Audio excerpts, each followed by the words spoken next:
Can you hear me now? Sorry, I was on mute. Okay folks, here's the situation.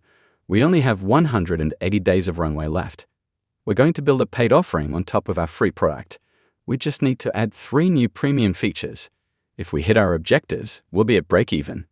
To get there, we'll need every one of you to do your part. Any questions? What objectives do we need to hit? At least 25 paid users, and we need them to be referenceable. So our target is a net promoter score of at least 10. What's the timeline to launch the new offering? We needed this yesterday. When can we start selling? Right now. Are you saying you want to start selling a product that doesn't exist yet? We need the revenue, and early customers make good design partners. So, yes. Great, I'm on it. How will we handle the support calls? I have a bad feeling about this.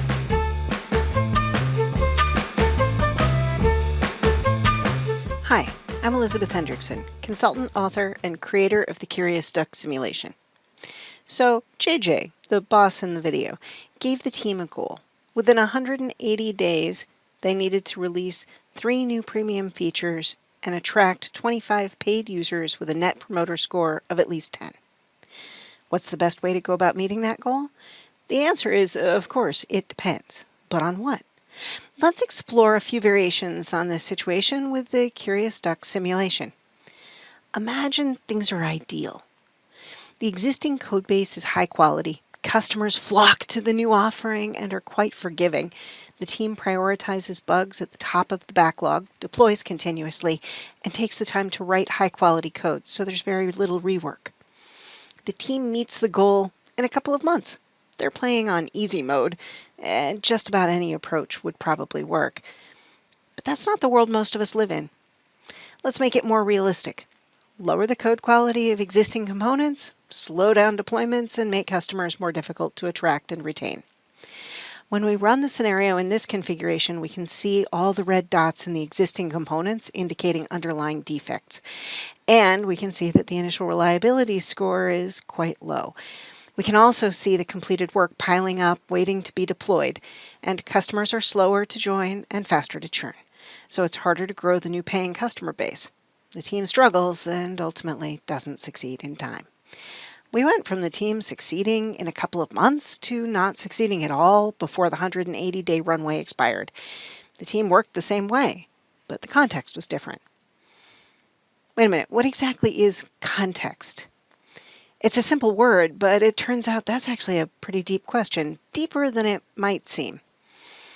In any situation, there are things we can control directly, things we can influence, and things we have to live with. So the context is the stuff we have to live with, that we can't change, right? Well, the problem I have with that statement is that we actually can change the context.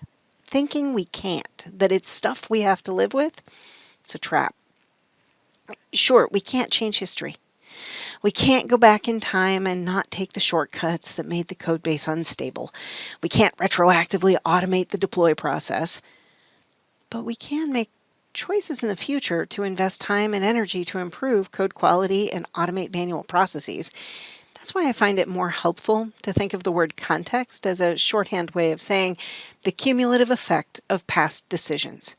And of course, I mean all decisions, the ones we made yesterday and long ago, and also those made by our predecessors or peers in other groups, executive leadership, customers, competitors, suppliers. You get the idea. Remember how the boss in the opening video, JJ, gave Carla in sales the green light to sell the premium offering before it even existed? The deluge of tickets from paid customers is part of the context in this scenario. It came from the decision to sell the paid offering before it even existed. So, if poor quality, infrequent deploys, and selling the offering to customers prematurely are all part of our context in this scenario, what choices can we make to offset those headwinds? We have a range of options. Let's look at staffing. In the simulation, highly skilled people work at about twice the speed as mid-level people.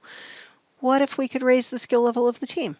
And we could ask them to delay vacations until after the release. Of course, in the real world, there would be trade-offs for these choices. If we put the most senior people on this initiative, they're not available for other work, and delaying vacations could affect morale. Every choice involves trade-offs. The very best we can do, if we're very good and very lucky, is to be able to be deliberate about the trade-offs we're making so that we can choose which problems we want to have. Those changes counterbalanced the challenges in the context. The team succeeded. But wait a sec, let's take a closer look at the results. We acquired the 25 paying customers and have a great NPS score, but the roadmap items got shoved to the bottom of the backlog as bug reports piled on top. Let's imagine there's a product manager who wants development to deliver on the roadmap first, then handle bug reports. How does that play out? The team is delivering on the roadmap. Bug reports go to the bottom of the backlog. We can see the count of bugs is increasing. Also, reliability is shaky, and that means new defects keep popping up with every code change. Users have consistently bad experiences and churn. Unsurprisingly, the team doesn't succeed. Now, here's the thing. You could take away from this that it's always the right answer to prioritize bugs before any roadmap work. That would be the wrong takeaway. The team didn't fail because of the mandate to deliver on the roadmap first. In fact, delivering on bugs first in a slightly different situation could be disastrous. It happens that I wrote the code for this scenario such that the bugs customers report and the roadmap, they cover the same space. But that's not something we can count on. The bug reports might have been from a vocal minority and not representative of the needs of a larger market. So it's completely reasonable for a product manager to want to deliver on the roadmap first. So that would be a decision that affects our context. Now what would be the best strategy? Again, we have a context with relatively short runway, poor quality, lack of deployment automation, finicky customers, and now a mandate to deliver on the roadmap first. We'll have to figure out how to do two things simultaneously: address the existing quality problems and deliver on the new roadmap. What if we split our efforts? Some team members focus on the existing code base while others implement the new premium features. If we fast forward through this scenario, through this configuration, we can see that the one maintainer is addressing quality problems in the free tier while the rest of the team works on the new premium features. The outcome is better, but the team still doesn't quite make it.